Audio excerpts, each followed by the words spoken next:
Hello world, and welcome to Right On.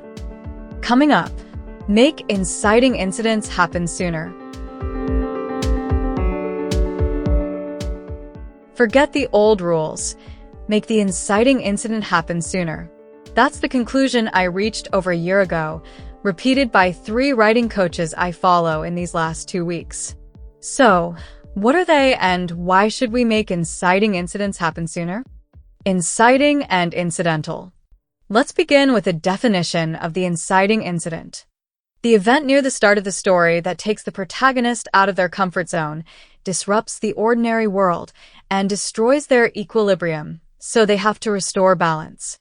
Also, the inciting incident represents a decision, action, or event that introduces the story's main problem or conflict, thus triggering the rising action of the story. In practical terms, the inciting incident kickstarts the protagonist's journey towards the story goal. According to Abby Emmons, the inciting incident must be relevant to the protagonist. Can't be generic. Can't be so broad that it applies to any character. Let's say there's an asteroid about to wipe out the Earth. That affects everybody. It's too generic. The impact of the asteroid isn't the story, it's the impact on the protagonist. Why do we care? What's their story goal? Now, let's say the protagonist has to get across country to be with their family before the end. Perhaps they must build the impenetrable asteroid defense shield and save everyone. Those are 2 goals relevant to the protagonist. Now we have a story. The place of incitement. Until recently, almost every standard story structure, reference book, and course placed the inciting incident at 10 to 15% into the manuscript. In broad terms, that's around 3 chapters or 10,000 words in. Set up the ordinary world, they say, and don't delay too long. In these days of short attention spans, these rules are gone. Now the advice is to put the inciting incident on page 1, or before the manuscript even starts. Why?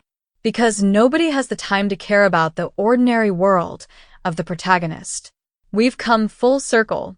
The ancient Greeks knew how to begin a story in medias res. No waiting. Use the traditional structure, and you'll find the inciting incident comes too late to kick off the real story. According to Daniel David Wallace, today's reader wants your story to begin on page 1, sentence 1. There is no time to wait for an inciting incident. In his analysis of successful contemporary novels, the main character already had some kind of inciting incident when the novel begins, before page 1. The ideal protagonist is in motion on page 1, already out of their comfort zone, engaged in a risky enterprise, or plainly in trouble.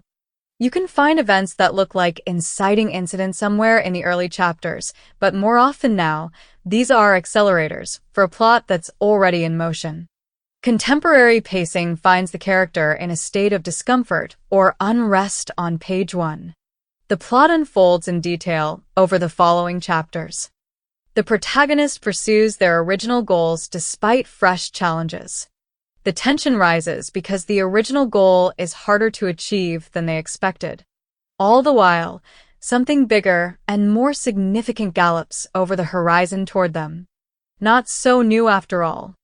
What if I told you this inciting incident rule is a modern device?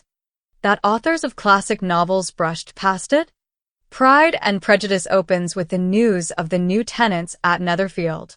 They already moved in.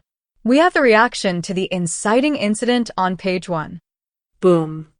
Great Expectations opens with Pip's encounter with the escaped convict, Magwitch. This is a sleeper incident.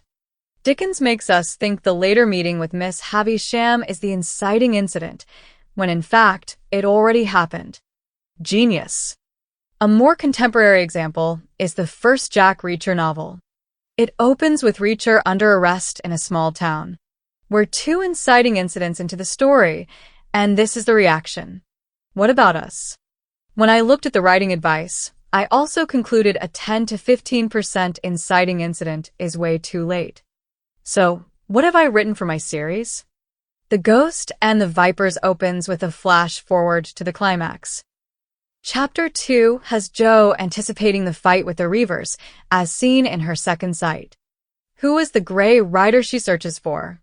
Why is she on the run from the Emperor? She's already in motion. In The Seer and the Vipers, I have another flash forward to a fight with the antagonist.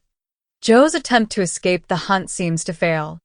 The side effects indicate Joe's sight is broken. How will that affect her choices and decisions? In City of Vipers, Joe and her found family arrive at the capital in pursuit of a deadly mission, her mind made up and the objective set. The obstacles are all laid out. In Derek Murphy's story structure, there are plot points that look like conventional inciting incidents. I use them more like accelerators. In the first book, Joe meets her Grey Rider and loses a mentor sooner than 10% into the story. Those both have inciting impact, but she's already pursuing her goals before page 1. The idea of the bolt from the blue that disrupts the ordinary world, some way into the manuscript, is a luxury earlier writers would laugh at. They understood a short attention span as much as we do. That's why many of them created literary classics in which the inciting incident already happened. My conclusion? Make inciting incidents happen sooner.